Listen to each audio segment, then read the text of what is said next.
मोदी सरकार द्वारा लाए गए किसान व जन विरोधी कानून के खिलाफ पूरे देश में उबाल है। दिल्ली में किसान डेरा जमाए हुए हैं और आज आंदोलनरत किसानों के समर्थन में लोग सड़क पर हैं। देशव्यापी भारत बंद का असर पलामू में भी देखने को मिला।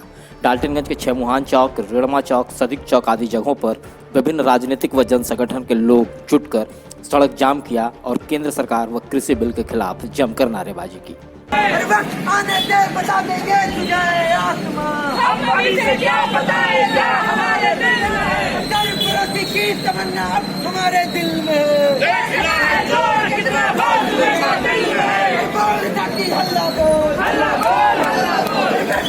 तू भी बोल, हल्ला बोल, हल्ला बोल। किसी कान पे जोर से बोल, हल्ला बोल, हल्ला बोल। बतिया सुन ले इतना बोल, हल्ला बोल, हल्ला बोल। बंद के समर्थन में वाम लोकतांत्रिक मोर्चा के बैनर तले भाकपा माले, अखिल भारतीय किसान सभा, इप्टा, झारखंड राज्य दिहाड़ी मजदूर यूनियन, झारखंड जन क्रांति मंच, आइसा, झारखंड जनरल मजदूर यूनियन, भारत ज्ञान विज्ञान समिति के अलावा प्रमुख राजनीतिक दलों में कांग्रेस, झारखंड मुक्ति मोर्चा, राष्ट्रीय जनता दल, आम आदमी पार्टी, बसपा और स्टूडेंट इस्लामिक ऑर्गेनाइजेशन आदि महत्वपूर्ण संगठन सड़क पर थे। कार्यकर्ताओं ने झंडा बैनर के साथ सड़क पर निकलकर मोदी सरकार के द्वारा लाए गए 3 कृषि बिल का पुरजोर विरोध किया। कार्यकर्ताओं ने बाजार क्षेत्र में भी घूमकर लोगों से बंद को सफल बनाने की अपील की।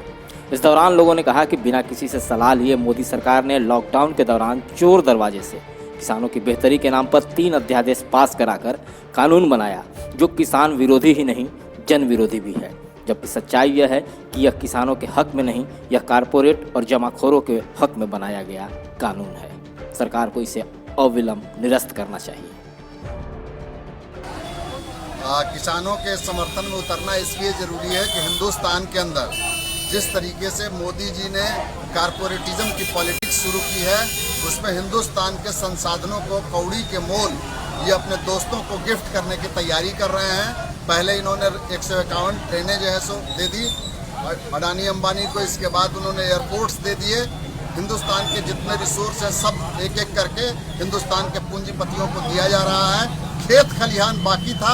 इस 3 कृषि कानूनों के जरिए से हिंदुस्तान के खेत खलिहानों को भी अडानी और अंबानी को सौंपने की जो तैयारी है, ये इस देश के अंदर एक गहरा डिप्राइवमेंट लेके आएगा, गरीबों के लिए मुसीबत लेके आएगा, किसानों के लिए बदहाली और तंगहाली लेके आएगा।